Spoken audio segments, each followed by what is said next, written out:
Greetings, Shelpers. Welcome to a different type of stream. My very first ever, after over 2.5 years of streaming, tier list. So today we are going to be discussing whether I would survive when faced with approximately 33 different villains or scenarios from horror movies. And I'm not doing this as a stained glass shelled turtle, but rather a very fat, very disabled, pretty much basically me. So we're gonna have fun with this thing. And there's gonna be a lot of talk about the movies and different things and all that. So I hope you enjoy. This is part of our Halloween Fest, if you don't realize. So with that out of the way, I might get some of the lore wrong. I might not have seen some of these movies in quite a few years. I will try to be as logical as possible without being too cheap. So without further ado, our first baddie is Chucky. Now, I haven't seen a Chucky movie in quite a few years, but Maniac Doll that just kills people, has the soul of a serial killer. I don't think I would survive, so we're not keeping him in the green because I don't know. The thing about Chucky is that he's really small and he can jump all over, but at the same time, they make him really strong, which would be not excellent. Okay, ants are really strong, right? But they're also really tiny, so they can't lift a human because they're tiny. And I know it doesn't matter when he plunges a knife into you or whatever, but I don't know. So I would say I would probably be dead halfway through the movie with Chucky. I might survive one encounter, get to a safe place, and then here he's crawling along the ceiling. I'm not entirely sure, but just the amount of victims he has, the amount of movies he has, the fact that he has a family after a while that he does or doesn't get along with, they kind of reincarnate him into doing different things. So I think I would survive a little while, but maybe I'm wrong. Okay. The second big baddie is Jason Voorhees. I have seen so many of his movies, but again, not for a long time. And I have a soft spot for Jason. Now, for those of you who don't know, and you did if you have watched the first Scream movie, but the killer in the first Friday the 13th movie was not Jason, but his mother. Because his mother wanted revenge on the people she thought let her son die. So he comes back eventually after that and keeps on killing. He is generally confined in the earlier movies to Camp Crystal Lake, which I've never been. And he usually attacks teenagers, of which I'm not. He hates premarital sex. I'm an old married lady. I don't know. But if I were to try to help the kids at Camp Crystal Lake, I would probably be dead really fucking fast. There was one disabled guy, I think, in the franchise, and I believe he was victim number 2. So I would say I would try to help and probably be the first victim. I think that's where we're headed here. I do feel for him a lot. I don't know why. Maybe because he was bullied, and I totally get that and understand. By the way, husband is the one helping me out today with moving things around, and so I really appreciate my little duck penguin. And okay, so the next thing we have is Freddy. Okay, so Freddy, for those of you who don't know Freddy's backstory, he was a PDF, and the town found out that he was hurting their kids, and they basically torched him. They locked him in because he was working at the school or something, but I care about me more. Yeah, I can't outrun Jason. I can't. It's just not going to happen. But Freddy, pretty much sticks to Elm Street. Whereas Jason finally goes to Manhattan at some point. Jason has even been to space. Freddy actually keeps himself pretty much to Elm Street. And you can drag him into the real world and kill him. And this is where I'm going to call him an outright pussy. However, in the second movie, which I've alluded to before, he actually tries to possess a young man. We don't really like to talk about the second movie as canon too much. Hi, Shy Guy, by the way. But the power of love, basically, we might have to turn down my mic volume just a little bit. I'm peeking out in the red. I don't know why. Okay, thank you. That's good. So the power of love actually fixes his ability to possess someone. So, since I'm not a teenager, I don't live on Elm Street, though he says famously every town has an Elm Street, blah, blah, blah. Most adults don't get killed by Freddy. Freddy usually attacks people in your dreams. I'm quite used to having a very bad negative night with horror, like dreams, nightmares. I would say I'm torn between I might survive Freddy. My brothers and I, we would always talk about things and like how our family is with certain instances of the paranormal and whatnot. And I would say I might survive Freddy. I'm not a teenager. I don't live on Elm Street. I have no connection to anything he does, but I would probably kill him for fun because he likes little kids. So I'm going to say maybe survive Freddy.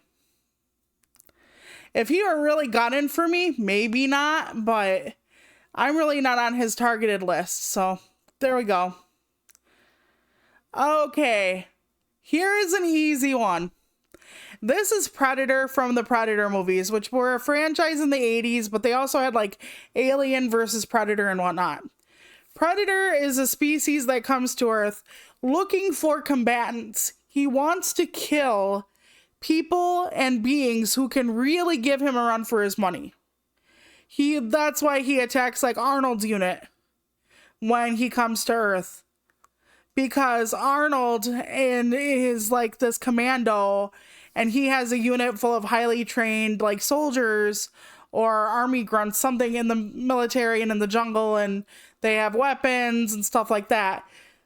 Predator has come up on a kid with a toy gun and not killed him. So I believe Predator is only looking for other things that can kill him so he can kill them. So with that in mind, I cannot kill anybody. I cannot kill anything. So I think Predator is the first one I would totally fucking survive. Because if he's looking for a challenge, that will never be me. So I think he's good. I think we're good with him. We're fine. We're pretty fine. Okay. The next critter on the chopping block is what they call angels from The Quiet Place. I believe they're an alien species, but do not quote me. I'm not very well versed in the Quiet Place movies. I have seen the first one. They have more than that, so you can't make noise or they will find you. I would not be able to even leave home without making noise because I don't know if any of you know this, but wheelchairs have a lot more noise nowadays. And my wheelchair, just as it turns on, goes honk honk. So I think I would be super dead. And I would probably be dead before the movie starts. Like by the time people figure out the angels are there and that they get attracted by noise, I think I would just be fucking dead. Not only that, I love to talk. So that's not great for me either way. So next, we have Pennywise from the series It. And I used Tim Curry's version, not the new one, because fuck the new one. So it is pretty complicated because it actually turns out to be like the being is like a space critter demon thing. I don't know. Pennywise has no compunctions with killing children, killing adults, feeds on your fears, stuff like that. So I think that I would probably be used. Yeah, exactly. There's also a horn next to the on button on my wheelchair, and it goes beep, like really loud and annoying, but not loud enough to scare off the things in the quiet place. Because the things in the quiet place are actually, if you give them a high enough pitch sound, they freak out or something. So it's not that high pitch. So I would just be dead. I think Pennywise would probably use me as a means to show just how violent and horrible he could kill people. And I think he would like to toy with me because I'm literally afraid of everything. So I would say pretty much first victim. I mean, I don't go down in the sewers and whatnot, but I think he would just enjoy me a little too much, as I'm afraid of everything. These are going to be misaligned occasionally. I don't care how big they are. We don't have to do it perfect. I didn't use the tier maker list thing. So I was halfway through setting up the stream, and then husband says to me, "Why didn't you use tiermaker.com?" And I'm like, that's what people use. So I did all this by hand. So anyway, it's okay if they're misaligned. The next item on the chopping block, we have Jigsaw, or Billy the Puppet as he's called. For those of you who don't know about the Jigsaw movies, you basically get put into different traps by whoever is pulling the strings at the time, and they're almost entirely no-win scenarios. There are like barely any times you can actually win. And even when you win, it doesn't always make sense. And I would say, well, I'm too fat to kidnap off-site, but in the first movie, I believe it's the first movie, he traps a very fat man in a cage of barbed wire. So my weight would not be a deterrent to him to capture me. And in the first, but see, the thing is, I've only ever seen like the first couple movies. And I know it's like different people at different points, even though who started it was whatever. But I'm such an awful person where if you give me a Saw movie, I can almost tell you who it is. Like in the second movie, for instance, I knew exactly who the killer was. Just exactly. Who was doing all this, blah, blah, blah.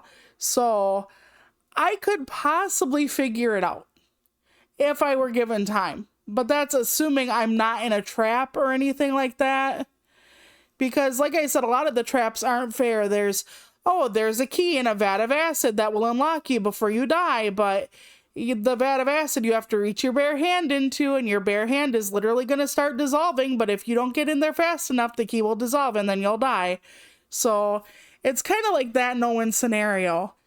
So I would think that I'm torn between halfway dead or first victim.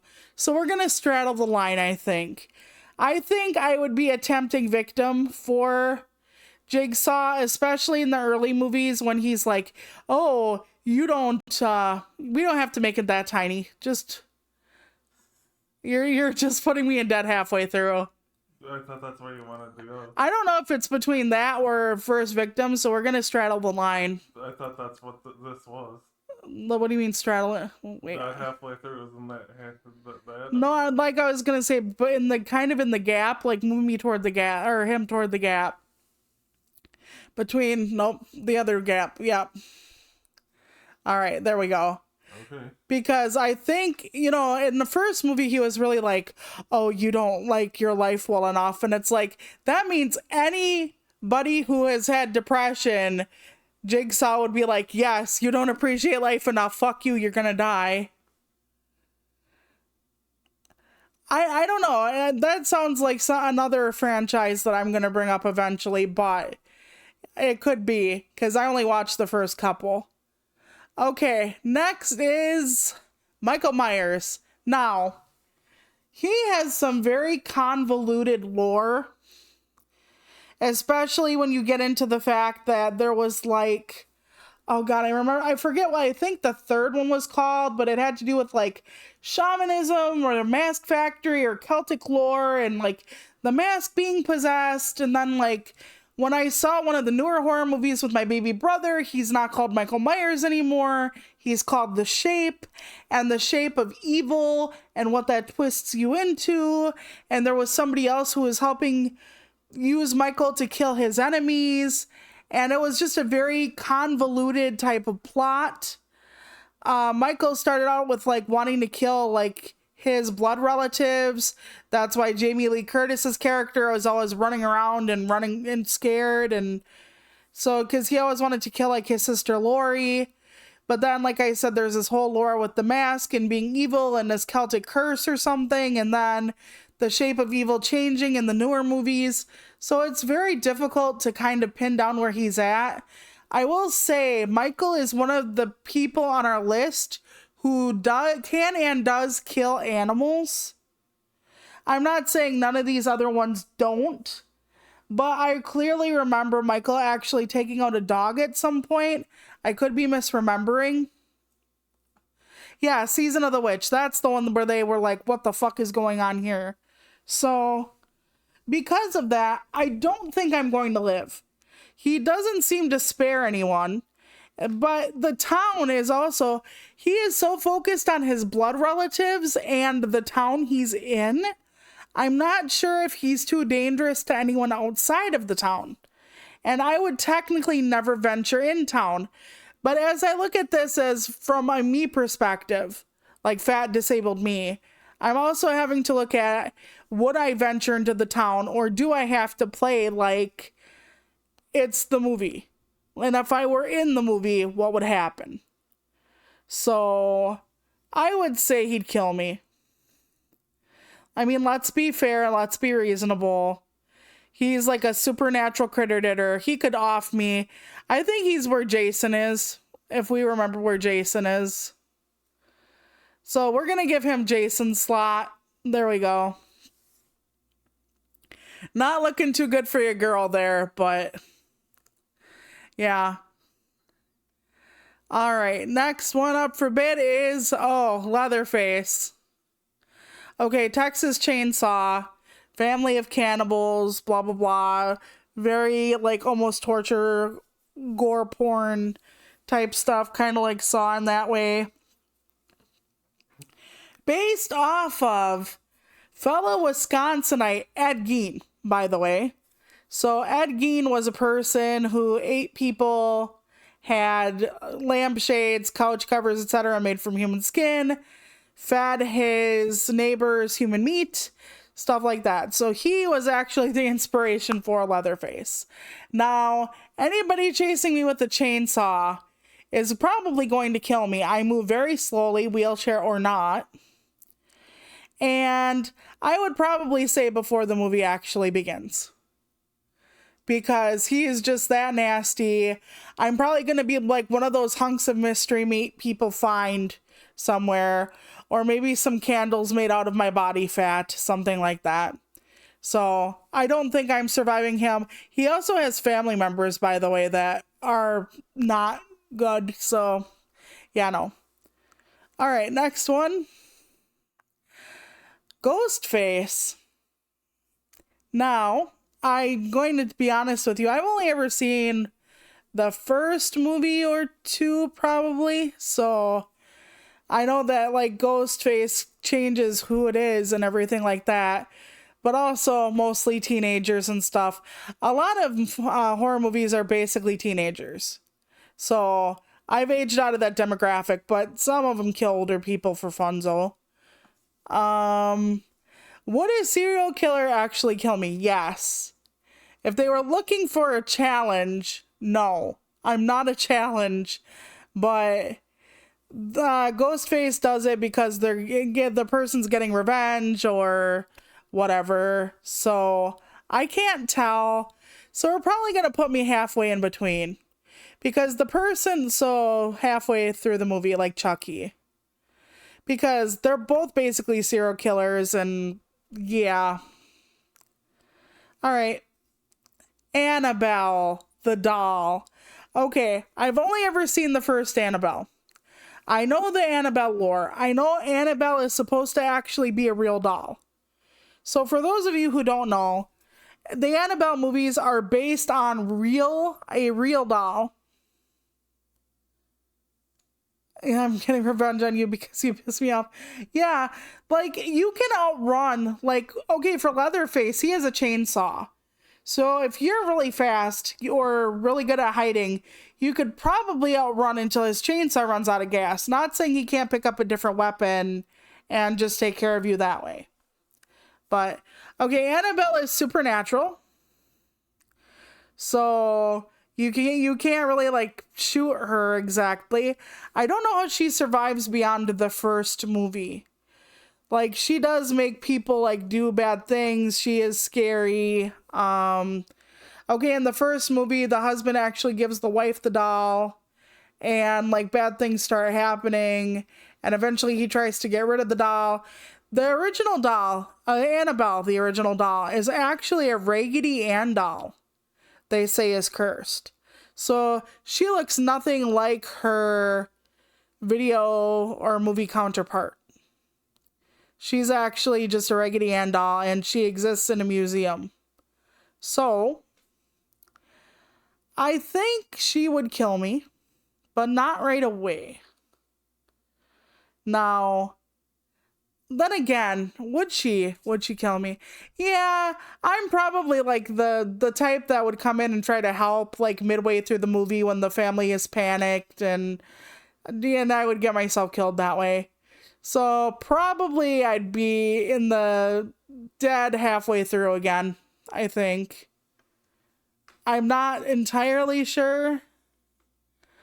But I think my want to help people would fuck me over. Then again, if somebody told me a demon is harassing me, I don't know if I would run to help, to be honest, but we're just going to leave that there. Okay, this PVZ zombie. I picked a zombie because the next few are just like the, zombie, werewolf, etc. But there are so many different types of zombies. And most of them would end up with my death. Yeah. But depending on which kind of zombie might determine where I am in the pecking order. I mean, don't get me wrong, it would be orange or red, basically. And I think we're going to have to put the zombie halfway between. I can't outrun things. If I ever saw like a human being that was like all like bloody, I'd probably, stumbling around, I'd probably be like, man, maybe we should help. Like, can you make him a little bigger? He's so tiny. Yeah, okay, thank you. That's unfair to him. But yeah, so it's just, my thought is to help people. And then if I saw somebody who was dead that I knew was dead coming at me, I would probably freak out. The ones in like 28 days later that can run, I have no fucking chance against anything that runs because I can't. So their speed would like get me right away. But if it were the shambling zombies, I almost find them scarier for weird reasons. As a matter of fact, they're actually one of my more scary general critters. So yeah, I wouldn't survive much. I'd be like the person dead on the side of the road you would see like as a zombie, like just crawling my way through like broken glass or something to try to bite someone's ankle. So there you go. Vampires, another one that has a very long history. I'm like, what kind of vampire is it? Is it Edward Cullen? But we're talking horror, not horrible. So I wouldn't put Twilight on there. Like if it were a brooding vampire, I wouldn't be terrified. I would just be terribly bored. So we have to give it to the way it was intended, where it's the original Nosferatu, where he is gross and hideous and ugly, or the 30 Days of Night vampires that actually play with us before they eat us. So when we're talking horror, we have to make the vampire a horror vampire. So I would not survive even halfway. through the movie. I'm not sure if I would be first victim or dead before the start. Probably like first victim because they want to show how like horrible a vampire is. Like, oh my God, he's eating that woman in a wheelchair. And I'd be like, yes, and not the way I want to be. So looking at that, it would have to be that, I suppose. And then we have werewolves coming up right behind. Now, this is interesting because we actually have an example of a movie where a werewolf was a bad creature and a disabled person actually lives. And that movie is Stephen King's Silver Bullet. I've never read the book, if there is one, which there usually is because it's Stephen King. But the kid actually had a fast wheelchair. And that's what helped him get through. So I do not have a fast wheelchair, nor do I have a ton of silver bullets, but I have a lot of silver jewelry. Now, could I convince a werewolf to eat my jewelry? Maybe when he's snarling at me, I could throw it in his mouth. His mouth would be unprotected. I don't know if people have tried to do that in werewolf cinema, actually. Get it to where it's vulnerable by like having it choke on a piece of silver instead of like shooting it. I'm not entirely sure. But I can't outrun them. I don't have silver bullets, which is usually what it takes to kill a werewolf. I don't know of too many other ways, to be honest. So I might have to put him where the vampire is and say first victim. Just to be honest. Because he's way faster, way stronger, has a way better sense of smell. He's a hunter. I'm not a hunter. So I don't know about this one. Mummies. I haven't seen too many horror movies that belong with mummies. And like Brendan Fraser's mummy is not Fraser. I'm going to say his last name wrong a lot. It's Fraser, not Fraser. But anyway. Outside of those, I haven't really seen too many mummy movies. But if we look through history at the Curse of Tutankhamun, and that if you open up the wrong thing, you get cursed, I would not be... Oh, interesting. Okay, Cycle of the Werewolf. That's really interesting. I've never read it. I've only ever seen the movie. As a matter of fact, we watched it more than once on Easter, my family and I, don't ask. So, mummies usually carry curses, but I don't go grave robbing. I mean, excavating. I'm not an archaeologist. That's what I was going to say. Oops, not grave robbing national treasures for, no, not at all. So, I don't know. Because if I don't fuck with the sarcophagus, and I'm not in a pyramid, and I don't really associate with anyone who would be like a professor of archaeology or go on excavations or anything like that, I might actually say I might survive the mummy. Just from the fact that I don't really associate with anything, I don't take anything from anyone. So we're going to put the mummy in I might survive. I might be totally misinterpreting this.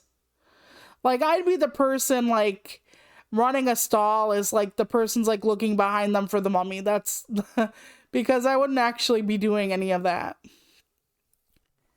Because I don't believe in stealing shit. Okay. Next is the smile curse. I'm trying not to, find too many things that are, like, very visceral. Like, later on, I was looking for a particular creature in a movie. And the creature in the movie was so bad, they censored it on the search. So I had to kind of back off because I don't want anything too scary. Okay, so if none of you have seen the movie Smile, we're going to have spoilers. Smile 2 comes out in theaters, I think, this month. Okay, so the rundown of the movie is then I'm going to get some points wrong probably. This woman is a psychiatrist, has a problematic patient. The patient sees shit, and she saw someone, let's say Minecraft. I'd never see Freddy because you can't sleep. That'd be funny. But if you really couldn't sleep, that would be a fucky situation. We actually need sleep as a species. Although you might not dream. And I don't know how Freddy deals with people who can't actually dream. Like, they literally can't because of medication or whatever. There have been other horror movies that have dealt with, like, nightmare demons that have to deal with you because you can't sleep. Maybe they even tried it against Freddy. But, okay, so Smile is the psychiatrist. This girl comes in. She saw somebody, Minecraft. Thank you for the follow, Crazy Fist. But yeah, she sees someone Minecraft, and she's a patient, and it's like bothersome for her. And what is basically going on is her patient, which is the woman who's smiling right there, Minecrafts herself in front of her, and then the psychiatrist starts seeing crazy shit.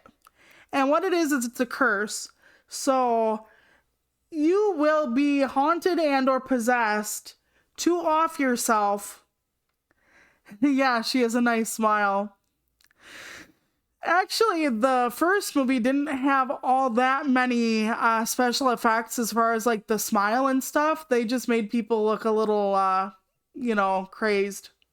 So she ends up figuring out that that's what's going to happen and ends up closing herself off, thinking that she is going to outwit this thing, and she doesn't outwit the thing. I don't want to spoil it, but the curse continues, which is why we have a sequel. And so that's dead before the start of the movie, basically, like before. But I don't think I could beat Smile. It's a very strong curse. I think they're asking who your first ones were. Dead before the start of the movie would probably be The Quiet Place and Leatherface from Texas Chainsaw Massacre.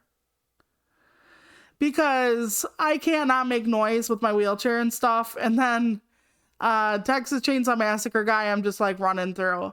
The bottom two tiers, with me being disabled and everything, are definitely going to be the thickest ones we got. So Leatherface is based off Ed Gein, who is a Wisconsin alumni, we'll call him, even though that's not the word. Native, I suppose I should say. I'm not going to beat Smile. I am not going to maybe survive Smile. There's no way. Right, exactly. Good old Ed.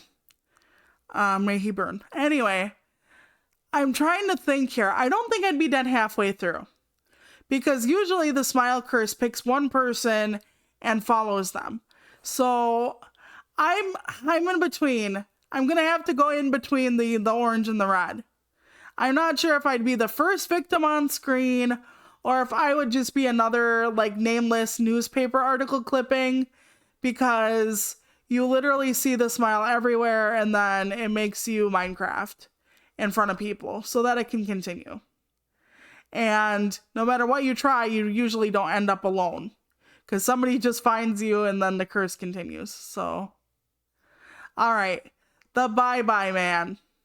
I don't know how many of you remember this movie, but it was where it's another curse. You know, I really think that I really have deep feelings for Jason, and I shouldn't, but I know what it's like to be a bullied kid. So The Bye-Bye Man was about a curse where once you hear about it, no, Michael Myers is a bad person. Don't get that twisted. They probably both are, but I have more affection for Jason because I was also a bullied kid. So The Bye-Bye Man is a curse where if you see the words "Bye-Bye Man," they get stuck in your head. And I know it sounds funny, and there's a whole meme about Pee Pee Poo Poo Man because of this movie, because of how ridiculous it sounds.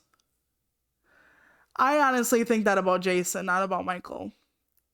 So if you find the words "Bye Bye Man," you will think about it, you will write it, it's just like a compulsion, and then you get killed. And then the curse passes on because you will keep writing it, you will keep seeing it, it just keeps on passing by. And when you think you got rid of it, you didn't because you wrote it somewhere or whatever. Because the only way to really stop the curse, I think, would be to get rid of all mentions of the Bye Bye Man. And if you were the last person to know about the Bye Bye Man, you'd pass it on somehow. When you're dying, you'd yell it out to a paramedic. You would have like written it on a coffee table, like cut into the wood and not remembered it. And it's going to pass on. So I would say there is no way to like have it skip over you. So I'm going to say I'd be dead about halfway through the movie. Because I don't think I'd be the first victim. Because I have really interesting ways of dealing with things. But yeah, even the people who are like, I'm not going to worry about this, they end up like accidentally like carving it into a drawer or something. It's such a compulsion, and once you hear it, it doesn't let you go. So, well, it's funny. It sounds funny. It was actually just really difficult to deal with. Yeah, okay, I will go through who all my people are eventually. I think my first victim is Jason, Pennywise. I'm torn between halfway through the movie and that for Jigsaw. Michael Myers, a vampire and a werewolf. The smile curse and the zombie are between first victim and dead before the start.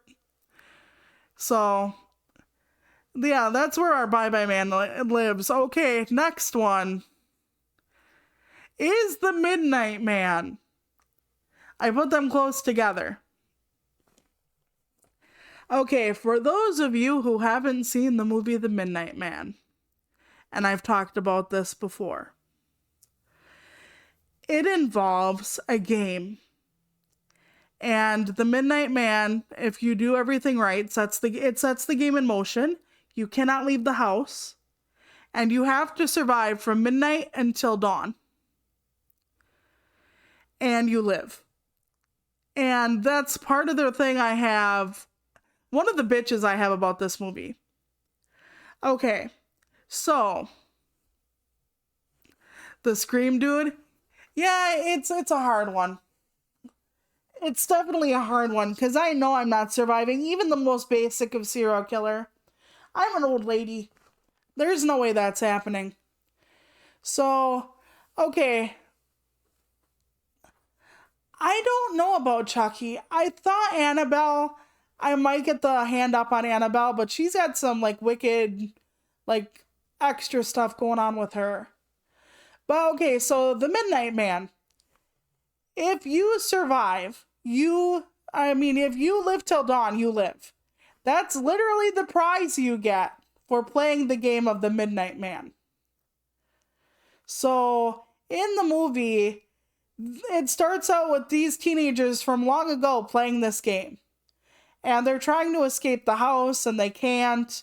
And they're trying to make it till dawn. Now, the Midnight Man, of course, will not play fair. And in modern day, quote unquote modern day, this movie was a number of years ago as well, the granddaughter of this woman is staying in the house with her and finds the game in the attic. And she decides to play it with, I think, her boyfriend and a couple other people in her grandmother's house. And of course, you find out what it was doing up in her attic and whatnot. I'm going to tell you flat out. In order to enact... Oh, no, you're not annoying. You're not annoying at all. You're just talking. When you enact the Midnight Man game, you have to write your name and prick your thumb or something and put blood next to your name and put it on the door. Like, you have to, like, put it on the door frame, like, tape it up there, put a nail in the paper or whatever. And that's how you play. I'm going to tell you right now, even if I thought it weren't a real game, I would not play.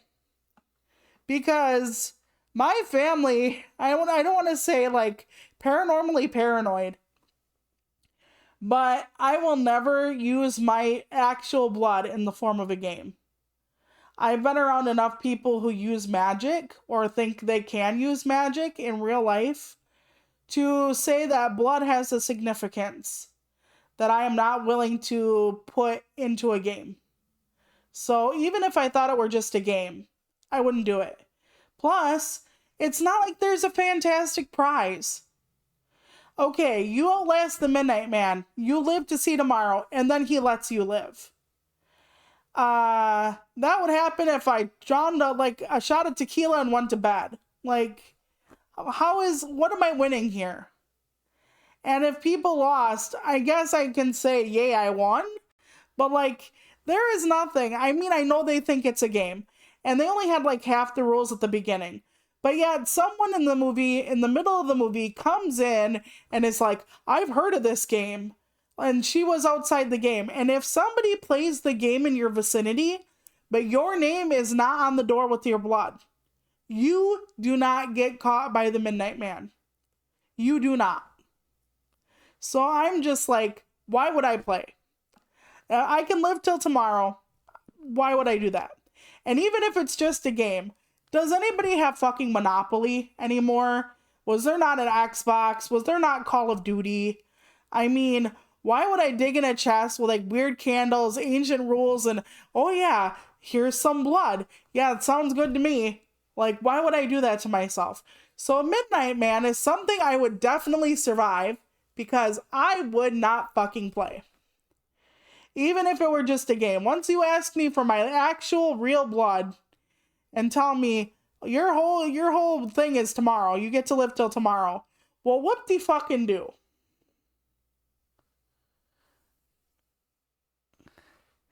You don't know how old I am.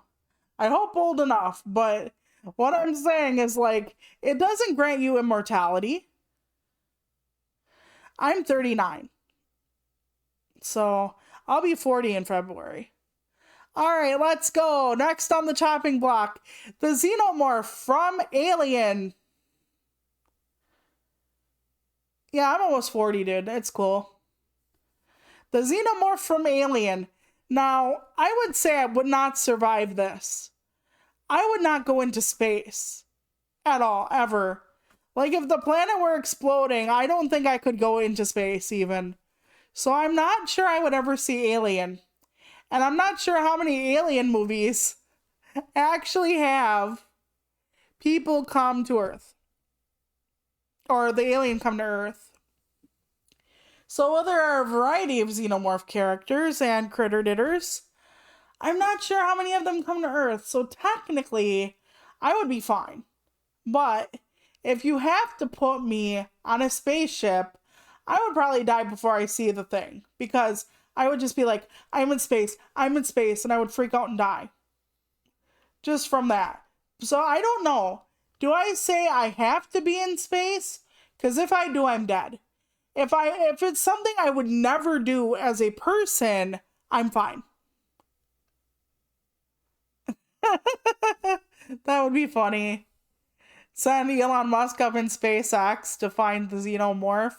Hey, it starts with an X, just like he likes. So we'll put maybe survive. Because I don't know if I would be in space or not. So I think that's fair. I think that's a fair thing. Because it depends on so many factors. Okay, next on the chopping block. This is the one I had really a lot of trouble finding. That wasn't too violent and scary. This is a Deadite from the Evil Dead series. I almost said Dead Rising. That is not correct. The Deadites are basically they're demons. And there are evil books. And in the old movies, it was the Necronomicon. And the Necronomicon is sold at normal bookstores. That doesn't do shit. In the newer movies, like the picture you see here, it was called something else. It depends. There are like the ones with Ash in like the 80s. And then yeah, they're demons basically. And you can summon them and you get possessed. Yeah, it's kind of like an alien. It's kind of like a zombie demon hybrid. And you need to one of the things that makes this movie like where my internet would try to block it on me is that there is a lot of body horror. Like a deadite cannot really take over your body unless something like really wicked happens to you first. So we're talking like in one of the movies, like one of the women split their tongue, like a forked tongue. They cut off their own appendages. They stab themselves. They cut off their ears. They make themselves look really disfigured. And it's almost a prerequisite when you are being taken over by a deadite to make yourself look as weird and freaky as possible. So there is a lot of body horror in the franchise. But in the original movies, there is The Cabin in the Woods. That's a whole movie we're not covering. There is a cabin in the woods, and the bridge goes away, and there's something evil in the woods by the cabin, and the trees come alive, almost like the trees themselves are possessed, and the book is in the basement or whatever, and basically, deadites can possess you through, like, you can release them through the book, the forest can possess you, other deadites can possess you. Yeah, actually, in more than one movie, the forest almost, like, assaults people. Yeah, if you know what I'm saying. Not just attacks them, but, like, assaults them. So, and in the newer movies, you can get attacked even in like the city before you go anywhere else. So demons, I will not survive. I'm terrified of demons. Yeah, the one, he actually goes back to the Middle Ages, and then he was the hero they were looking for, and it was very convoluted in a way. I mean, interesting but convoluted. Did you know that the Ash arc was actually going to end on a very desolate note? Where he was going to do something but yet mispronounce the word again and then end up in some kind of like post-apocalyptic London or something. And they thought that would be too dark of a turn. Like he wouldn't have any kind of happy ending, even though like his sister turned into a deadite, or his girlfriend turned into a deadite. Like so many different things happened to him, and he was attacked so many times. So I would say I will not survive a deadite. I would say I don't know if I would last halfway through. Let's say dead before the start of the movie. Because deadites are severe. They can come at you from any angle at any time. So there you go. We skipped one, but we'll do that one later. We'll do it later. Okay, sorry. Okay, this is the hand from the movie Talk to Me. And I'm not sure how many of you are aware of this. I can just tell you right now, I would survive this thing. So we'll put it in survive, and then we'll talk about it. Okay, I would survive this thing because it's another one of those you have to choose. And what I mean by that is, okay, it starts out the movie where they're watching this video about this hand, and people are acting weird when they grab it, and it's said to let you not only see like ghosts or whatever, but you can actually have them possess you for a period of time. And there are rules. Like, you have to light the candle and say, talk to me. And then the chair across from you will be a ghost of some kind. You can't call who you want. And then you have to literally say, whilst grabbing the hand and looking at them, I invite you in. And that is a huge no-no in my universe. You think that I would be paranoid over giving my blood to a door? Fuck that noise. I'm not playing that game. especially since people can see the people across from them before they even say, I invite you in.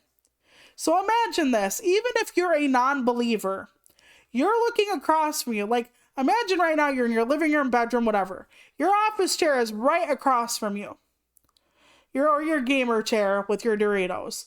And your gamer chair is empty. And you grab this hand and you say, talk to me. And somebody out of fucking nowhere, right, why would you say, please come in me? Yeah, they don't even have protection. So why the hell would you say, I invite you in? Nope, we are not inviting shit in. I don't even like people coming to my house, not much less into my body without my explicit knowledge of what's going to happen. So I would not play this game. I just would not play this game. And you light this candle and you have to blow out the candle. You have to like yank the hand away from people. And some ghosts really want to stay in the world. So they will try to get the person to hang on to the hand as long as humanly possible. And so you have to have other people there yank it out. And the trouble begins really when somebody doesn't want somebody else to yank out the hand, because at first it seems like a family member is talking to them. Whether or not that was, I'll leave you watch the movie, but it just turns out where it's very easy to go over your time limit by even a few seconds, or chaos to erupt and you forget to blow out the candle. The first one I said, Predator? Because the first one in my life section is Predator. And Predator only kills the people that he can fight. I cannot fight Predator. So I don't think I would have a problem. Predator came to Earth, at least in the older movies, to fight things. Like, really have a fight. I can't put up a fight for Predator. I'm sorry, I can't. So, alrighty. Now we'll go to the person we missed. Samara from The Ring. I am dead. I am bottom dead. I will tell you that for sure right now. Even if we go by the American lore and not the Japanese lore for Ringu, holy fuck, I am dead. And I will explain that to you if you want, but if anybody has seen The Ring, you know, you can't watch the movie again and then get 7 more days. They've tried it. I can't do anything for her, actually. I can't run, I can't walk, I can't nothing. But even people who can run, they can't get away from her. She is basically, she kills you by fear. And I'm afraid of everything. I'm literally afraid of everything. She shows me anything scary, I'm already having a heart attack. Like, she shows me the video, I'm already in cardiac arrest. It's okay. I love who I have. I love anybody who drops by. I appreciate everybody. But yeah, she can instill fearful images in your head and you literally die of fear. And the only way you can get rid of her is to pass the tape on to someone else, like make a new tape. And in the second American movie, they put her on YouTube. So you can't really get away from her. But what I would have done, I'm an awful person. I would like I would like for you to acknowledge right now that I Toluca Turtle, am a very, very bad person for this. I would pass the curse on. I would make a tape and I would sit people down on death row to watch her. They can't make anything else. They can't fix her. They can't anything. So the people on death row, the people we know are guilty. Like, you killed 7 kids. Okay, you have 7 days. You're watching Samara. Go to your room. Watch her. We're done here. And the only way you can get rid of the curse is passing it on. It doesn't come back around for you, so I would just have someone else watch it. It's not like some of the other curses where when you're done, she circles back around to you, like in, what the hell else is it? It Follows, which we'll deal with later. It's not like that kind of a curse where you swing around and you are the next person in line once they get rid of the person after you. Doesn't happen. So, yeah, I understand depression. Trust me, kid, I get it. But yeah, so I think that's what I would do. That's how I would technically beat Samara. If I had to beat Samara, was I would actually give her tape to death row inmates. And then after, like, the death row inmate watched it, like, one I know is guilty, like, killed a lot of kids, like, killed people slowly, whatever, I would destroy the tape. After she died, or after the criminal died, I would destroy the fucking tape. That's it. I thought about, like, taking the tape to, like a cancer ward, like a terminal, like people in hospice or something. No, they don't need to be afraid their last days. They need to be with their family. Get somebody who's like the literal scum of the earth and let him die of fear. Let her die of fear. I mean, I don't want to kill anybody, but if they're already on death row and it doesn't come back on me, then we would just execute people that way. It's a lot cheaper too. I mean, there's a whole thing to be thought of as to if we should even have the death penalty in the first place. But, you know, I'm not arguing for or against the death penalty right now. I'm just saying for the places that have them, we could take them. Technically, I could survive Samara if I would do that. Okay, I'm from the United States, so I just stream really late. Or late-ish. Okay, so that's how I would deal with Samara, but I would still probably be dead. Because I'd be panicked. I'd be too panicked. Okay, next one. This is a stand-in photo for the old Shining movie. So I hope you all know the Shining movie or whatever. It's another Stephen King book. I'm not going to go through Dr. Sleep, but yeah. So in The Shining, depending on whether you watch the movie or read the book, the twins in the movie are not in the book at all, to my knowledge, to my recollection. I read the book. But one of the scariest parts in the book is not in the movie. And basically the director of the Shining movie gave a big old fuck you to Stephen King because he's like, it's my vision, go fuck yourself. So there have been a couple of different Shining movies. But you know what? I'm going to cheat because I'm allowed. And I'm going to say I would maybe survive this. And the reason I say that is because, no, he did not like the movie at all. And Kubrick made sure he didn't like the movie. I would probably survive the Outlook Hotel. Why? I would not be the caretaker of this hotel. And when you are in the on season of the hotel, like in the summer, you just come there for a weekend, people don't generally die in the Overlook Hotel or whatever. And yes, there is a real hotel that he used as inspiration. Right, just don't go to the hotel. But even if you had to be at the hotel, if you were in the hotel during like the peak season, people only tended to die if they were like the groundskeeper in the off season or the family of the groundskeeper. Like if you were trapped there in the winter time, that's when things would go sideways. Otherwise, it wouldn't be too bad for you because people came and go in the hotel or come and go in the hotel all the time during the on hours or the peak season. So even if you spent a night there, maybe not in the cursed room, like 208 or whatever the fuck it is, but otherwise, yeah, you'd probably be fine. Because even being at the hotel, as long as you were there, not in the caretaker capacity, you'd be fine. Okay, next one. All right, the Amityville house.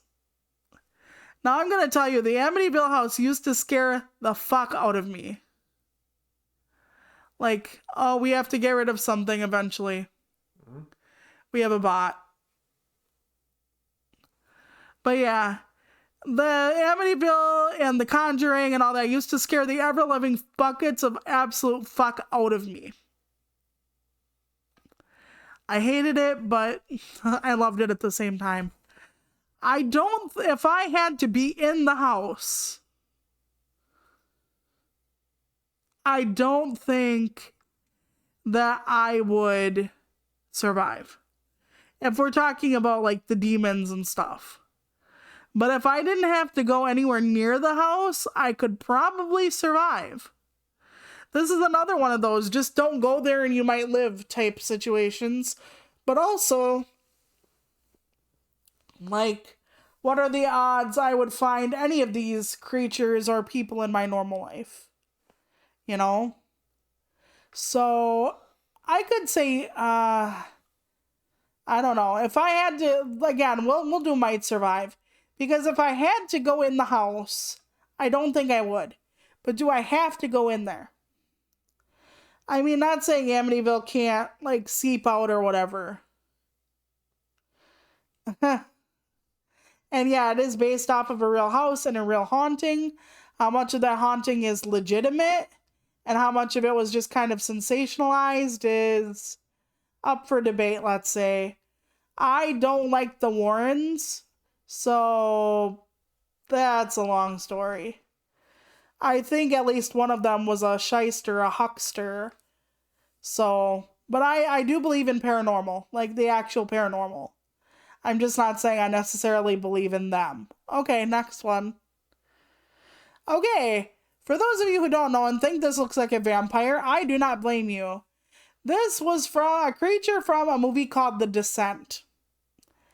And it was a horror movie from, I think, Australia. I'm not sure. There were 2 movies. And the premise was, for a friend's birthday or whatever, this group of women go spelunking, cave diving. And they are in like these small spaces and whatnot, and then they are hunted by these creatures. And the first movie was actually had an extremely bleak ending. I remember the first movie so extremely well, but I don't really remember the second movie all that much. But if you're looking for a happy ending, The Descent does not give you a happy ending.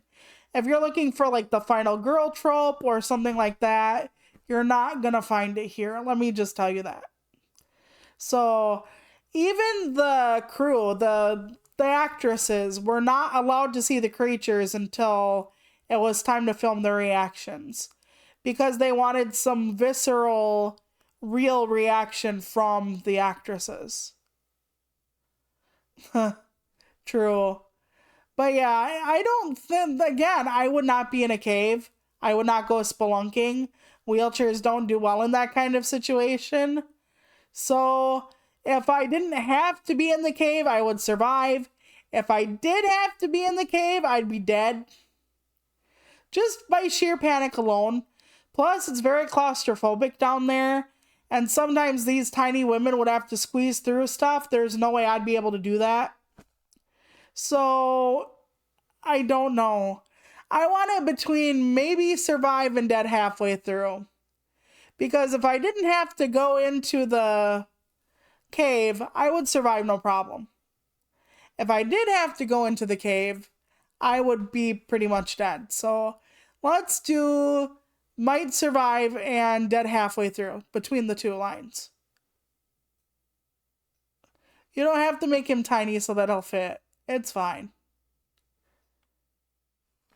Yeah, it does very well in like the cinematography of making you feel like these women are actually like trapped down there. Not just with the things, but like trying to fit through like really tight spaces and trying to find their way out. Because eventually, I think like the main person goes off map. So they're actually in uncharted territory. So they can't even find their fucking way out. So they're trapped down there in tiny ass corridors and crawl spaces, trying to make sure these things can't kill and eat them. So, okay, next one. Okay, this is another oldie. They did remake the movies. This is Reverend Kane, aka the Beast in the Poltergeist movies. So the Poltergeist movies were from when I was a kid. The very famous scene everybody always copies or parodies is like a little girl having her hands to the TV and the static is on the TV and like her going, "They're here." So that's where that is from. And it has the trope of like the indigenous burial ground, which they called Indian burial ground back in the day, and stuff like that. Could I have a drink, my sweet? Thank you, darling. So,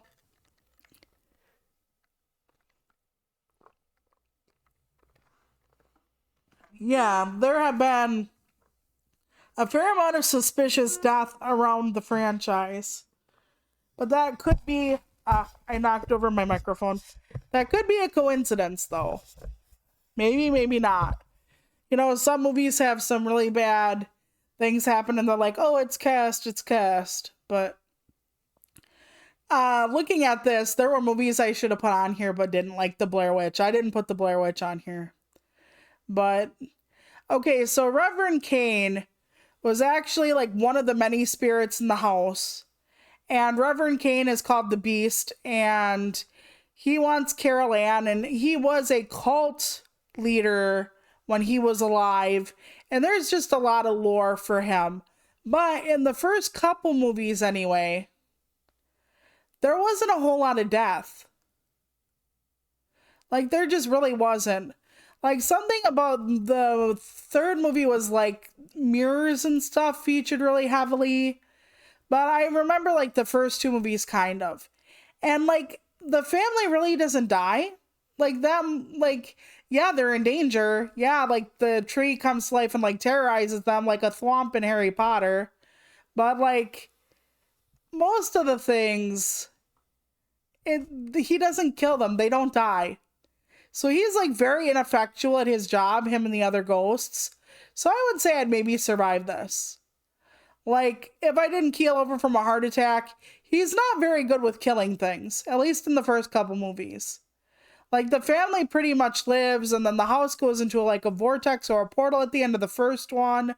So I would say I have a pretty good shot at surviving. So, you know what? Let's put it between the first two. So I would, between survive and maybe survive. Because I have a feeling, since he didn't really kill people all that well or that much in the first couple movies, I might be okay. Right? Like, what was happening with that one? Okay, so I should have used a picture of Regan, aka Linda Blair, you know, the actress who played her, but I chose the demon that's supposed to haunt her in the original movie. So this is the demon from The Exorcist. And The Exorcist is a classic movie. It is a scary as hell book. And it has to do with, okay, yeah, everybody has to know this story. The story of The Exorcist with yeah, so that is the demon that is supposed to be actually like inhabiting Linda Blair's character, like the girl whose head spins around and she throws up and all that. This is supposedly a Sumerian demon, which looks like a really bad horror movie makeup job, but I digress. It scared the hell out of audiences when it came out, and the book is really creepy. One of the creepiest parts for me in the book, of course, was when she does the crab walk and like licks the ankles of her babysitter, whoever that was. I just imagining someone doing the crab walk, head upside down, licking at your ankles. It's just no, no, no, no, no, all the no's for me. And there have been quite a few Exorcist movies since then. And The Exorcist doesn't mind, like, taking over children, killing them. There is a reason why this demon is choosing kids or people, certain people. And that is later on you find out in subsequent movies that people like Reagan have abilities that were going to be shared with the world. Like, I want to say humanity 2.0, but like healing and stuff like that. So this demon goes after people or beings who are going to be essentially the next step in human evolution where they have abilities. So this demon either wants to kill them or make it so that they can't use their powers. So, The Exorcism of Emily Rose was a movie about that. What you're talking about, I believe. And that was an actually very interesting case. So, because of the demon, we would not survive. I mean, I would not be one of those people who has the healing abilities, but it kills everything it can get its hands on. So, I would say between halfway through and first victim. That's what I would say for the demon. So, halfway through and between halfway through and first victim. Like, yeah, between the yellow and the orange. Yep. There we go. Okay, next one is from Hellraiser. How many of you remember Hellraiser? By the way, they did a new Hellraiser movie in 2022, which I didn't know about till recently, but it was on Hulu at one point. If you have Hulu, and it depends on your region. Yeah. Can you hit allow? They actually flagged Pinhead as an insult, which I don't fucking know. There we go. So Pinhead is a type of creature called a Cenobite. I don't know how to pronounce it. Sounds like a cinnamon bun. It's very weird. But they thrive on pain. They are like members of this religion.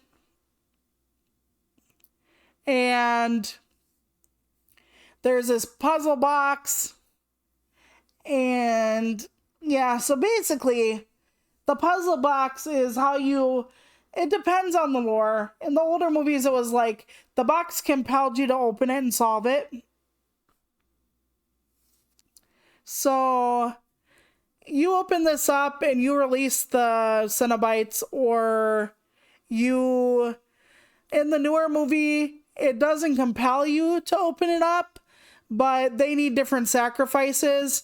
So the whole thing is they see pain as pleasure and pleasure as pain, and they can do different things.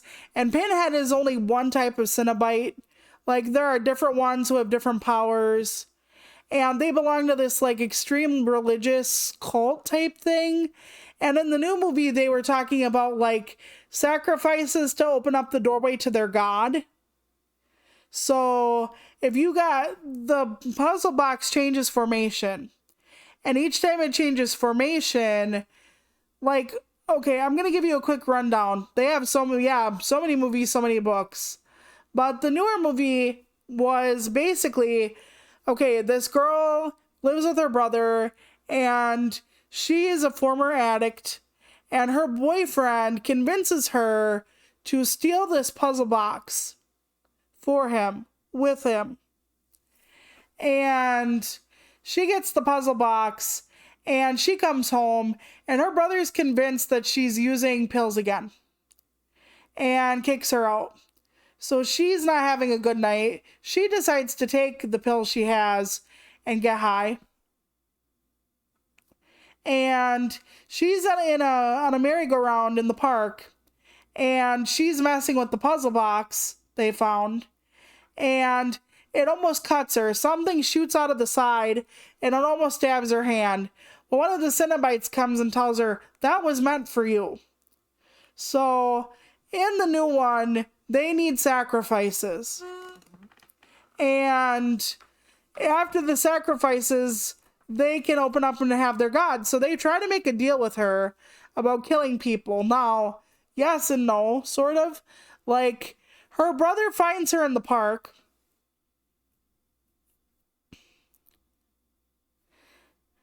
I didn't actually like the new Friday the 13th. I thought they did Jason and Injustice. And don't get me started on Rob Zombie's fucking Halloween movies. They were abysmal. Although the new Halloween movie that I had went to see with my baby brother was also terrible. The one before that wasn't much better, but it was still better. So when the brother picks up the box, it stabs his hand. And when you get your hand stabbed by this thing, like, the world distorts, the Cenobites come to get you. Sometimes they just trap you in hell, sometimes they turn you into another Cenobite. It all kind of depends. Like in the first movie, like, the box gives you untold... Oh, it's a bot type of night, eh? The Cenobite actually gives you untold pleasure. That's what they tell you.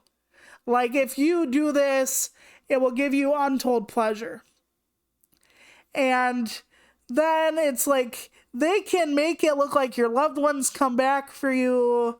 All kinds of stuff. I would be okay because I wouldn't steal the puzzle box.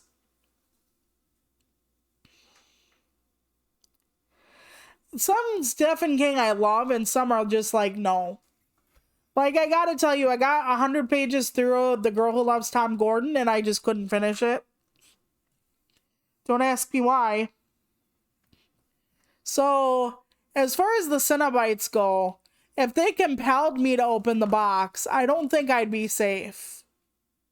It's gonna be USB, so they're gonna need to wrap this up. Oh, why am I gonna have to wrap it up? Well, you know what I mean. You're gonna have to be taken over for a bit. Oh, what's happening? Oh, that's okay. Alright, I will try to do my best. Give me my mouse. Okay. Thank you, dear. So ultimately, if they forced me to open the box, I would not survive. But if I had to, like, steal the box, I would survive. But people can actually poke you with the box in the new one. So I'm going to say probably first victim. I don't want to be the first victim. Right, but not that puzzle. But see, that's the thing. That's the thing. Do you know what you're doing? Because some people do, some people don't. If I knew what it was, I wouldn't touch it. Yeah, no, I don't love that pain. And even people who are masochists, they literally, like, stretch your skin, peel it off. It's really brutal. So no thank you. I'm not a masochist anyway. I'm definitely more of a, let's say, top than a bottom. Okay, next is Candyman. They have redone the movies. The Candyman thing was interesting to me because when I was a kid, one of the most terrible, scary things I ever heard of was Bloody Mary. And everybody knows the legend of Bloody Mary or has a very similar legend. The turning off all the lights, looking in the mirror, maybe you light a candle, maybe you don't, and just say the thing's name and say its name 3-5 times. Sometimes you have to turn around, sometimes you have to light a candle, but it's basically a Bloody Mary legend. Okay, Bloody Mary. It's something from America. Candyman is sort of like that. If you say Candyman's name in a mirror 5 times, Candyman will come and kill you. And he was actually a real person at one point who, in the past, was a painter and fell in love with a white woman. Now, those of you who don't know America's history very well, we did not used to take kindly to black people and white people marrying, having babies, falling in love, anything like that. You know, racists were like, don't mix the races, blah, blah, blah. So he got in trouble and he got his hand cut off.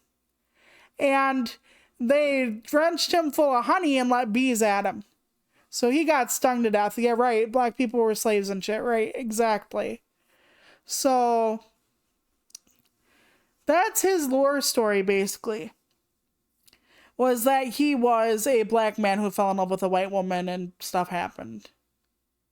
So that's his lore. That's his lore in the movie.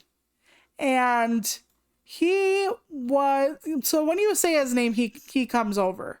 So, but he also wants to expand on his legend. So he really wants people to like spread the word that he can kill things and whatever. So it's kind of convoluted, but it starts off in the projects in the 90s. And this one woman is actually like not a reincarnation of his lover, but like looks like her and all this. And he comes to anyone and just tries to like, you know, anybody who says his name, they'll just kill him.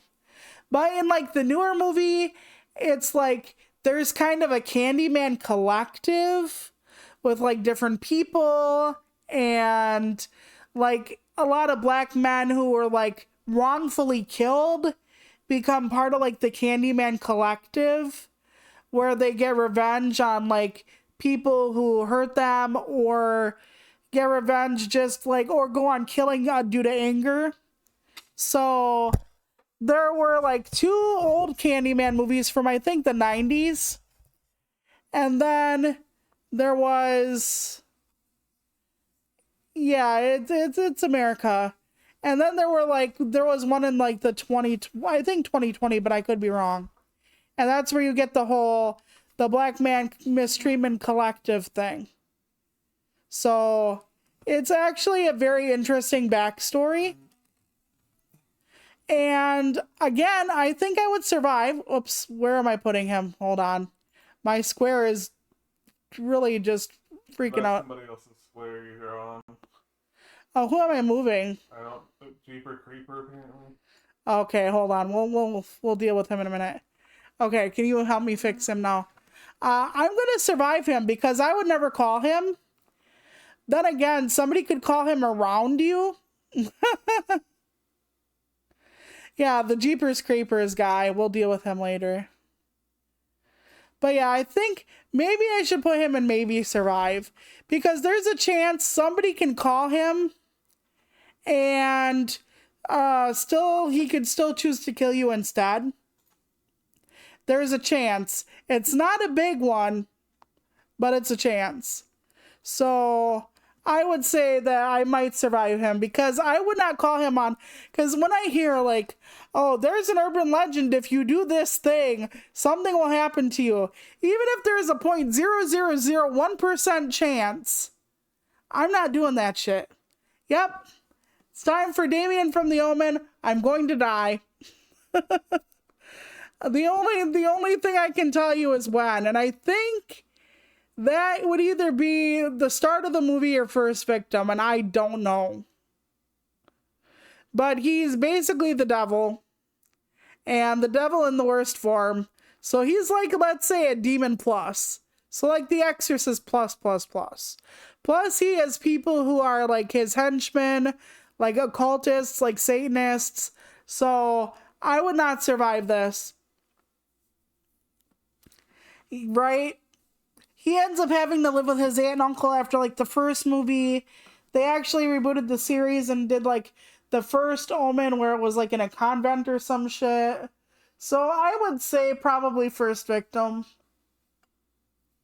Like I ain't getting out of that shit. He's literally demon spawn. So he can like make bad things happen. He can like. So we're giving me first victim or before the start? Put it between probably. Sorry, I didn't know. No, that's fine. I'm not sure entirely. All I know is I ain't living. Okay, it's time for the next one. Okay, this was a hard one for me to find a good representative image because this is from the movie It Follows. And It Follows is a movie about sex. So there's a curse movie. And the curse is if you have sex with someone, okay. So if you have sex with someone who is cursed, you get it passed on to you. And then if you have sex with someone else, you get it passed on to them. Right, you don't see the person. So this is like the boy who tries to crawl through the bottom of the door. If you remember that scene. Because The critter in It Follows looks like a normal human being, pretty much. But other people can't see the person. So, like, let's say we're all in the same room. And there's, like, let's say 4 of us. There's Dan, Jill, my husband, and I. And Jill had sex with someone, and she had sex with someone who had the curse. And Jill is like, oh, your new neighbor, you know, the guy with red hair. And we're like, we don't have a neighbor with red hair. You know, it will follow you until you have sex with someone else, and then they have sex with someone else. But the thing is, this is a curse that boomerangs back around. So let's say you have sex with 2 people, and they have sex with 2 people, and then that stops. So if the thing kills those people, and then the people you had sex with, it will come back to you. It kills back down the line. It's not like Samara, where if you make a new tape and give it to new people, she's happy, and you don't have to worry about her ever again. Yeah, it's kind of like an STI or an STD, right? Exactly. But the thing with It Follows is, I don't believe, but I could be wrong, I don't believe they mentioned assault. Like, if you forcibly, let's say, had sex with someone, we all know what that's called. Sounds like tape. I don't think they actually, it counts that, or they didn't address it in the movie. So, due to that, unless, putting myself in the movie, unless my husband cheats on me with someone, or I cheat on my husband, I am not going to get the It Follows disease. I am not going to have any kind of anybody chasing me. Right. I don't remember if they ever addressed it, but I don't think they did. Because otherwise, to get rid of the curse, you could just, let's say, forcibly take everybody you want. Anybody you want. Like, you can go out and, like, hurt 40, 50 people and then condemn them to death. My husband would not let me die. He wouldn't have sex with anybody else. We're monogamous. And I know some people think that their husband or wife is monogamous and they aren't, but we really are. We're old. So that being into consideration, I would fucking survive. I would survive this in spades. Because it does not attack anybody who does not have the curse. So even if Jill, Dan, husband, and I were sitting in the same room, and Jill was the one being followed, Jill would be the only one affected. So I would survive it. Totally. I would be totally fine. So it's not even a maybe. Yeah. Jill's fucked. But, you know, if you're ever in that situation, going to, like, let's say you're in America, going down to Australia and having one night stand hookups and stuff would really delay that, provided, like, the fucking thing isn't following you on the plane.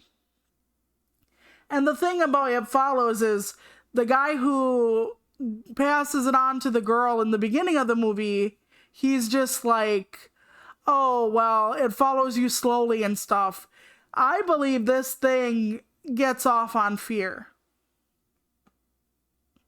Yeah. But people say if you find sex workers and, like, in a different country and they just keep passing it on, you don't even have to tell them. They could just keep passing it on to people over and over again. And then those people could pass it on and so on and so forth. I don't know if it's a prerequisite to be told that you were infected with something in order for it to happen. So, like, you don't have to be told beforehand, but usually everybody tells you either at the beginning or after that you've been infected. So I don't know what happens to you if you're never fucking told you're infected. Does it bother you because you're still infected, or because somebody didn't tell you? It's fine. I don't know. Either way, I'm old, I'm monogamous, we're fine. Okay, next one is the Creeper from the Jeepers Creepers movies. Okay, that's an American thing, so I'm not sure who knows about this, but there is this creature called the Creeper, and every 23rd spring, he comes out and tries to put his body back together by like hunting down victims. You're gonna have to allow the SH word again. Boy, my filter is really fucked up, considering I'm an 18 plus streamer. So every 23rd spring, the Creeper comes out. Oh no, that's my filter. Don't worry about it. And he eats body parts to restore himself. And he can't just like kill one person and take every body part. He has to find specific parts from specific people, though I don't know the lore as to why. And when he's coming around to get you, the song Jeepers Creepers, at least in the first movie, plays. So, you know the old song Jeepers Creepers, where'd you get those peepers? So, in the first movie, a brother and sister are being followed by him, and the brother has parts that the Creeper wants. And of course, it's his eyes, because the song is like, where'd you get those eyes? Yeah, exactly. The first movie in the car, where they think it says beating you on the license plate, and it's actually be eating you. They made a new one and it sucked ass. But yeah, so my thought is, if the Creeper really wants me, I think the Creeper has to like see you or feel you somehow to know if you have a body part he needs and wants. But I'm a sick old woman, so I don't know how this works exactly. I think in the newer one, he could just eat anything to regenerate what he already had, but he still needed specific parts. And I think there was something about pregnancy or wanting the baby of like, in the newer one, it was all fucked up. I don't think I would have anything he wanted. I'm on a lot of medications.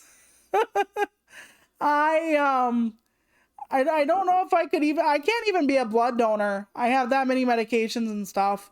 So I'm going to say might survive. Because unless I'm protecting someone else and he kills me, like, I'm not delicious. I'm just not delicious.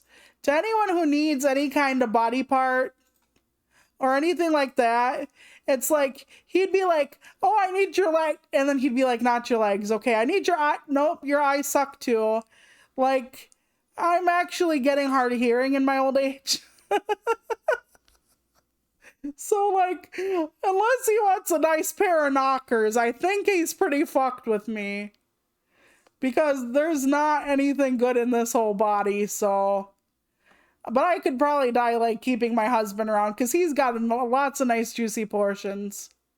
So, okay, last one for the day, but I have other things I wanted to bring up. The Leprechaun from the Leprechaun series. Well, I'm glad you think so. Glad he doesn't need one of those then. Okay, so the Leprechaun movie started in the 90s. As a matter of fact, oh, what the fuck is her name? The girl from Friends. Oh, who the hell is it? The one who played Rachel. I had her name, now it's gone. But anyway, she was in that movie. And when you steal the leprechaun's gold, he gets angry and finds you. Sometimes if it just accidentally comes into your possession, he can kill you. Yeah, the movie started off with being horror, even though they were bad horror, and then they just went into comedy. Like, there was even like a Leprechaun in the Hood movie. And I watched like 4 of them or so. There was even like a Leprechaun with like, I want to say Space Marines.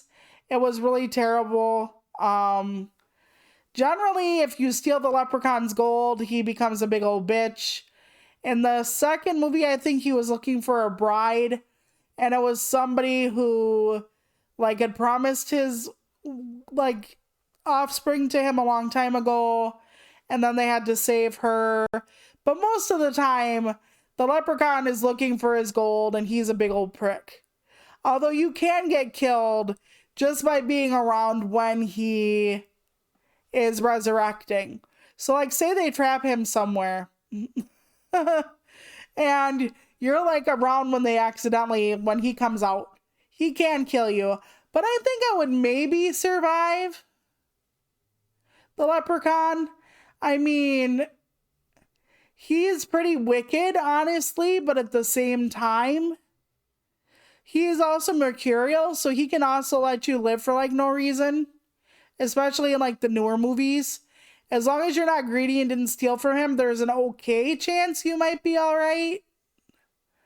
So I'm gonna put him in might survive. Okay, so this is my last character, but I wanted to talk to you about a couple things before I go. So he's in might survive. Okay, so there were other movies. You can make him a bit bigger. He doesn't need to be as tiny as he normally is. Okay. Might survive. But yeah, he's not around. You can cover up somebody. It's fine. Everybody knows who's there by now. Yeah, he can peek out from. Okay. So I wanted to do other movies, but I didn't want to like clog them up. Like, I wanted to talk about Sinister a little bit. The one where you find like the tapes and like the house. Then I wanted to talk about that. I wanted to talk about The Purge, kind of, sort of. We all know I wouldn't survive The Purge. Let's see what else. I wanted to talk a lot about Oculus. Because Oculus, the Purge, I wouldn't survive. But I have a bone to pick with The Purge. And that is, why is The Purge always killing? You can do anything on that night. You can cheat on your taxes. You can steal billions of dollars from the bank. As long as it happens in that one period, it's fine. I mean, don't get me wrong. Some people would want to kill like their neighbor, or some people would just want to do anything. I mean, some people would kill. But there's way less looting, way less arson, way less like cheating on your taxes than I legitimately thought there would be. Like, nobody is doing anything other than killing each other or trying not to get killed, which valid for trying not to get killed. But there are just so many other things. Sure, ask me anything. You can give me some water, please, honey. But yeah, there are so many other things you could do that I'm just like so caught up in the fact that murder is like everybody's go-to. No looting, no arson, no friggin' double parking, whatever is illegal.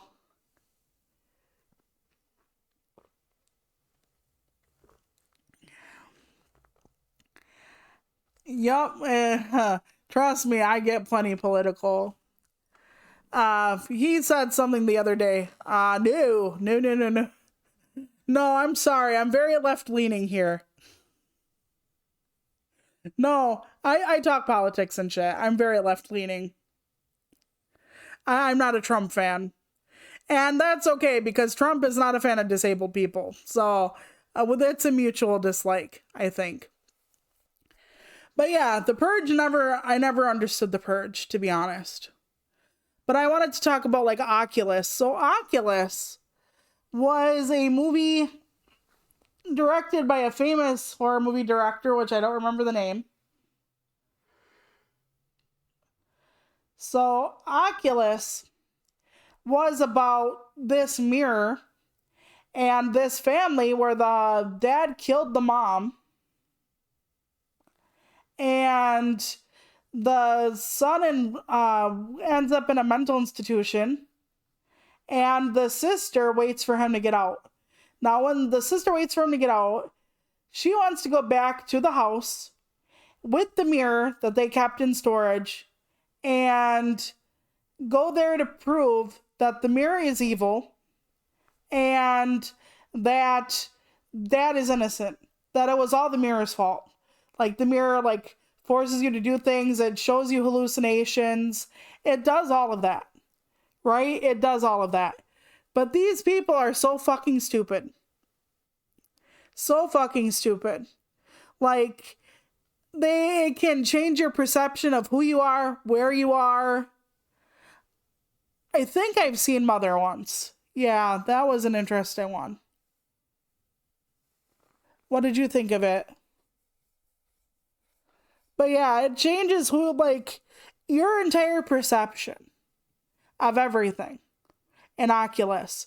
So here, they want to prove it to the world. So they have cameras set up, they have a fail safe. But here, they like saw their cameras were moved around.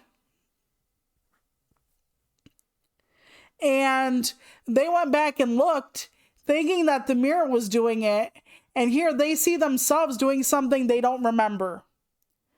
And all of this is red flags to me.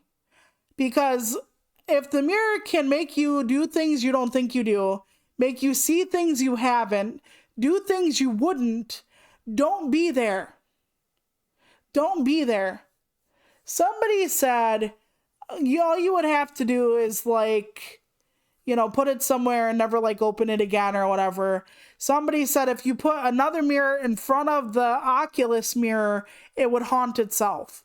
Because it literally like steals the life force of people.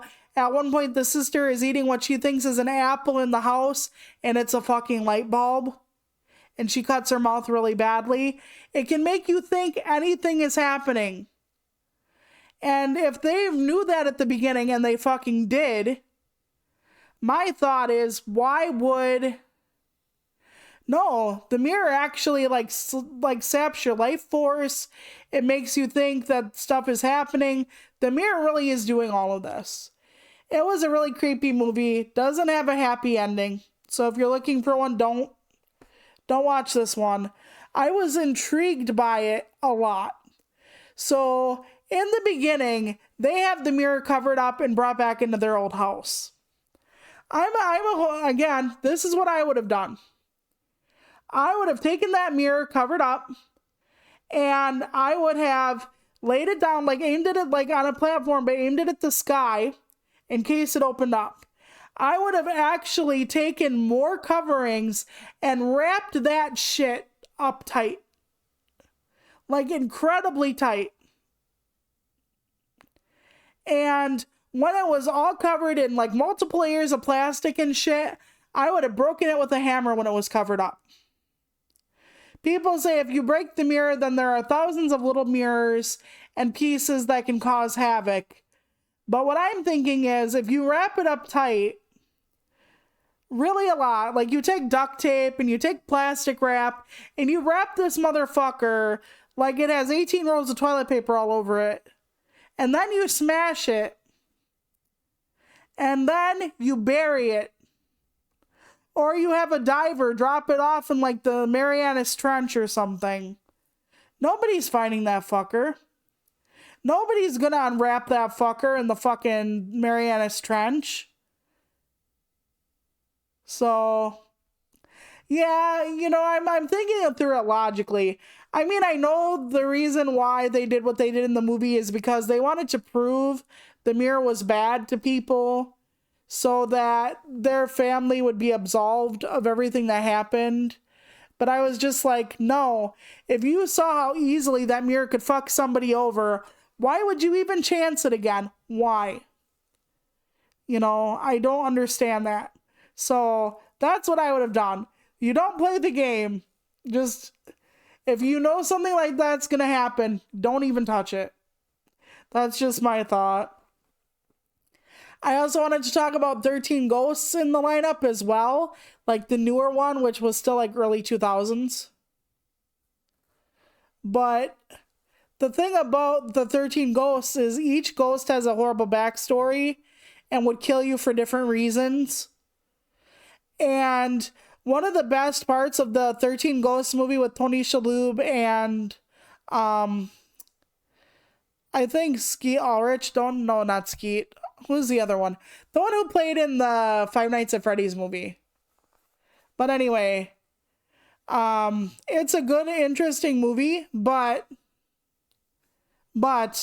the best part of that is on the DVD in the extra section, they actually gave you the lore for all the ghosts.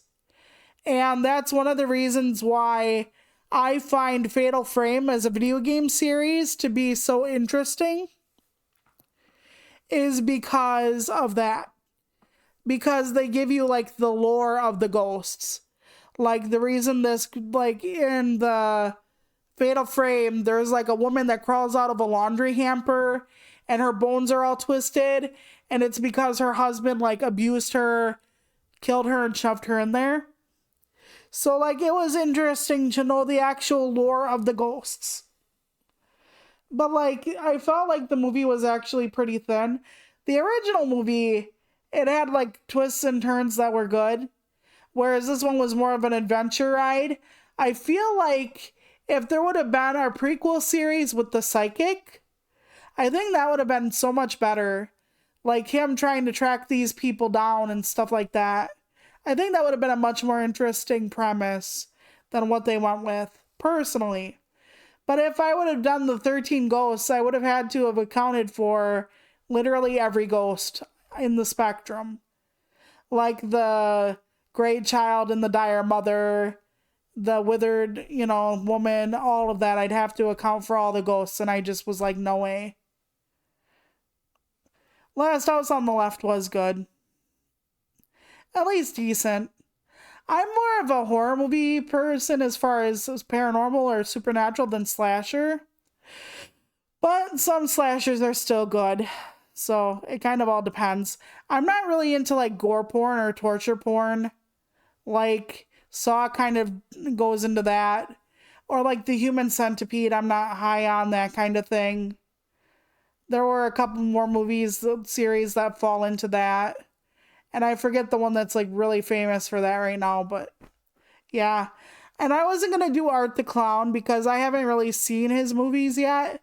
Like I saw one, I think, or part of one, and it's just like a gore fest for the sake of it. There needs to be something more there to capture my attention. So, and one of the movies I really wanted to mention too was like, and I'm going to fuck it up, but it's like Moi, A Legend of the Portrait, which was like a 2014 Vietnamese movie. I fucking love that film. Even though by like Asian horror, it's kind of formulaic, but I loved it. I loved the execution of that movie. And I haven't seen the second Train to Busan, but I saw the first one. I loved it. People said the second Train to Busan was not good. So, yeah, this is my first ever.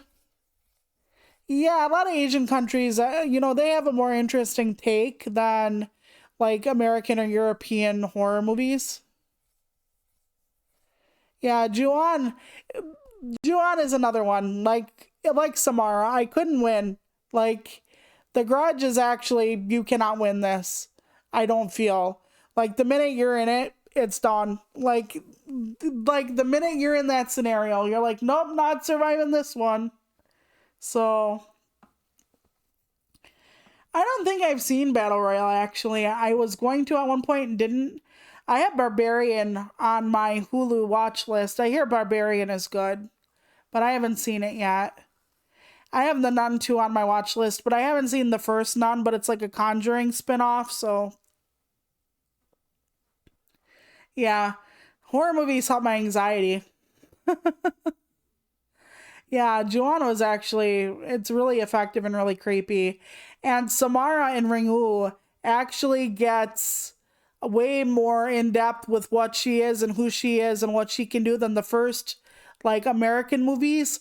And I really feel like The Ring 2 did Samara a huge injustice, like the American Ring movie. So, yeah, they are much better. Okay, that's basically all I have for you today. I'm going to get ready to go. I hope you enjoyed my first ever tier maker list. It only took me about 2.5 years of streaming. I will see you next week for more video gaming. I might do a candy tier list stream before Halloween. I don't know. I would like to do another paranormal stream. So, I know you're new here. I appreciate you all for watching now or on demand because I put this up on my YouTube channel. I just appreciate you hanging out. Let me know if you think who the scariest person to run from would be. Like, leave a comment on the video or find me on Twitter. Let me know. You did not annoy me. You know that. Thank you so much to anybody who lurked or anything like that. I appreciate you, and I'll see you next week for more video games. Bye!